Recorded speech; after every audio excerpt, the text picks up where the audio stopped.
Hello అండి, నమస్తే. Welcome to ఆహా ఏమి విందు. ఈ రోజు మనం వినాయక చవితికి చేసుకునే ఉండ్రాళ్లతోటి మంచి టేస్టీ రెసిపీ ఒకటి చేసుకుందామండి. ఇంకా జిల్లెడికాయలు విరగకుండా స్మూత్ గా టేస్టీగా ఎలా చేసుకోవాలో కూడా చూద్దాము.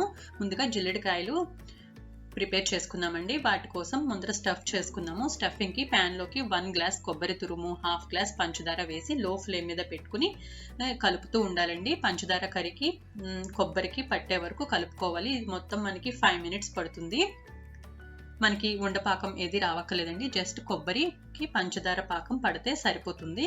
ఇలా మొత్తం కొబ్బరికి పట్టి దగ్గర పడిన తర్వాత స్టవ్ ఆఫ్ చేసేసుకుని సైడ్కి పెట్టేసుకోవాలి. నెక్స్ట్ ఇప్పుడు డో ప్రిపరేషన్ కోసం 1.5 గ్లాస్ వాటర్ వేసుకుని ప్యాన్ లోకి 2 స్పూన్స్ నెయ్యి, 1 స్పూన్ పంచదార, 1/4 స్పూన్ సాల్ట్ వేసుకుని నీళ్లు బాగా మరిగిన తర్వాత 1 గ్లాస్ బియ్యం పిండి, 1/2 గ్లాస్ మైదా వేసుకుని బాగా కలపాలండి. ఎక్కడ ఉండలన్నవి లేకుండా కలుపుకోవాలి. ఈ టైంలో మనం ఇంకా స్టవ్ ఆఫ్ చేసేసుకుని కలుపుకుంటే సరిపోతుంది. ఉండలు లేకుండా నీట్గా కలిపేసుకోవాలి. ఇలా కలుపుకున్న దాన్ని మనం వెట్ క్లాత్ లోకి ట్రాన్స్ఫర్ చేసుకోవాలండి. వెట్ క్లాత్ లోకి ట్రాన్స్ఫర్ చేసుకోవటం వల్ల మనకి పిండి డ్రై అయిపోకుండా ఉంటుంది.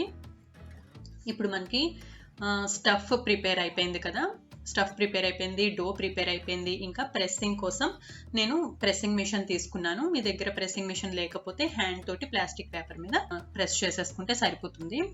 ముందుగా డోని బాగా మెదాయించుకోవాలండి. అప్పుడే మనకి జిల్లెడికాయలు సాఫ్ట్గా బ్రేక్ అవ్వకుండా వస్తాయి. ఇలా చపాతీ సైజ్ బాల్ అంతా ఉండలాగా తీసుకుని డోని మిగతాది క్లోజ్ చేసేసేయాలండి క్లాత్ తోటి. లేకపోతే మనకి లాస్ట్కి వచ్చేసరికి పిండి డ్రై అయిపోయి మనకి జిల్లెడికాయలు విరిగిపోతాయి. ఇప్పుడు ఈ బాల్ని మనం ప్లాస్టిక్ పేపర్ మధ్యలో పెట్టుకుని ప్రెస్ చేసుకోవాలి. గట్టిగా ప్రెస్ చేయకండి, సాఫ్ట్గా ప్రెస్ చేయండి. కొంచెం థిక్గా ఉంచుకోవాలి. ఇలా కొంచెం థిక్గా ఉన్న దాంట్లోకి ఇప్పుడు మనం కొబ్బరి తురుము పెట్టుకుందామండి. కొబ్బరి స్టఫ్ని పెట్టుకోవాలి. ఇక్కడ మనకి కొబ్బరి కనుక పొడి ఆడిపోయినట్టు ఉంటే స్పూన్ తోటి పెట్టేసుకోండి. లేకపోతే కొంచెం హాట్ వాటర్ వేసుకుని కన్సిస్టెన్సీని అడ్జస్ట్ చేసుకోవాలి. మీకు ఎడ్జెస్ కనుక అంటుకోవట్లేదు, స్టిక్ అవ్వట్లేదు అంటే కొంచెం వెట్ చేసి లోపల ఎడ్జెస్ని స్టిక్ చేసుకోండి. చూసారు కదా ఎంతో ఈజీగా మనం సాఫ్ట్గా ఎక్కడ ఏ క్రాక్స్ లేకుండా మనకి జిల్లెడికాయనైతే ప్రిపేర్ చేసేసుకున్నాం కదా. ఇలాగే మొత్తం జిల్లెడికాయలన్నీ కూడా చేసేసుకోవచ్చు. ఇలా జిల్లెడికాయలన్నీ చేసుకున్న తర్వాత కొంచెం వెడల్పుగా ఉన్న గిన్నెలోకి నెయ్యి అప్లై చేసుకుని ఈ జిల్లెడికాయలన్నీ ఒకదానికొకటి అంటుకోకుండా నీట్గా అరేంజ్ చేసుకోవాలి. ఇలా అరేంజ్ చేసుకున్న జిల్లెడికాయలని నేను ప్రెషర్ కుక్కర్లో వాటర్ వేసుకుని పైన ఒక గిన్నె పెట్టుకుని గిన్నెలోకి వాటర్ వేసి జిల్లెడికాయలని పెట్టుకుంటున్నాను. ఒకవేళ ఇడ్లీ పాత్రలోకి కనుక పెడుతున్నట్టు అయితే ఫస్ట్ కింద 2 రేకులు వదిలేసి పైన అయితే జిల్లెడికాయలు పెట్టుకోవాలి. దీన్ని ఇప్పుడు మీడియం టు లో ఫ్లేమ్ మీద 8 to 10 మినిట్స్ వరకు స్టీమ్ చేసుకుంటే సరిపోతుందండి. ఒకవేళ ప్రెషర్ కుక్కర్లో అయితే పైన విజిల్ పెట్టకూడదు, మనం స్టీమ్ చేస్తున్నాం కాబట్టి. ఇవి మనం స్టీమ్ అయ్యే లోపల ఉండ్రాళ్ళు ప్రిపేర్ చేసుకుందాము.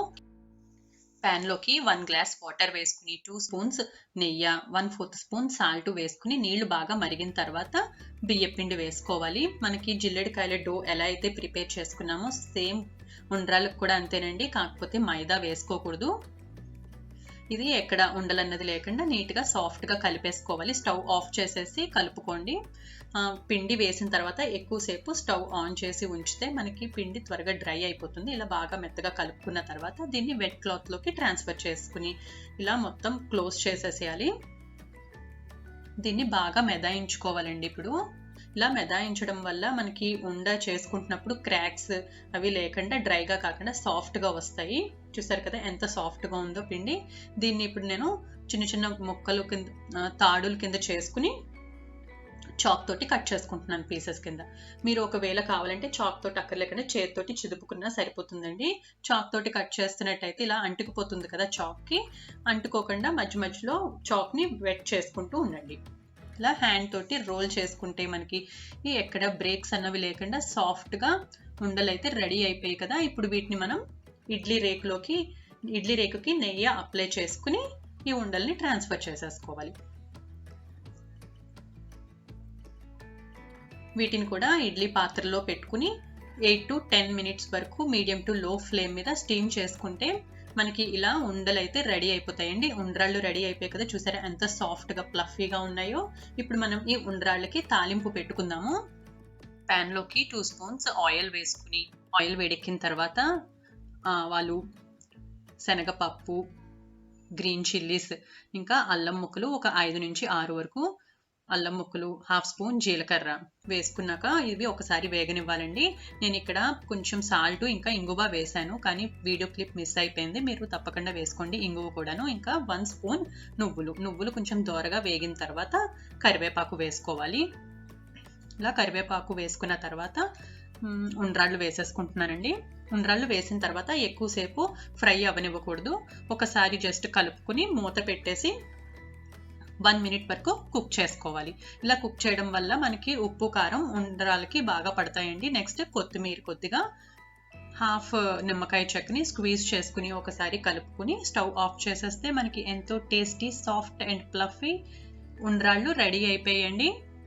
వినాయక చవితికి మనం ఆవిరి మీద ఉడికించినవి మాత్రమే నైవేద్యం కింద పెడతాం కాబట్టి ఉండ్రాళ్ళు ప్లెయిన్వి ఫస్ట్ నైవేద్యం కింద పెట్టుకుని తర్వాత ఇలా తాలింపు పెట్టుకోండి. జిల్లేడికాయలు కూడా నేను కుక్కర్లో నుంచి అయితే తీసేసానండి. చూసారు కదా ఎంత సాఫ్ట్గా వచ్చాయో, ఎక్కడ బ్రేక్స్ అన్నవి లేకుండా సాఫ్ట్గా ఉన్నాయండి. టేస్ట్ కూడా చాలా బాగున్నాయి. మీరు కూడా తప్పకుండా నేను చూపించిన విధంగా మైదా వేసుకోవడం మర్చిపోకండి. ఇంకా వెట్ క్లాత్లో కంపల్సరీ పెట్టుకోండి. అప్పుడు మీకు బ్రేక్స్ అన్నవి లేకుండా నీట్గా వచ్చేస్తాయి జిల్లేడికాయలు.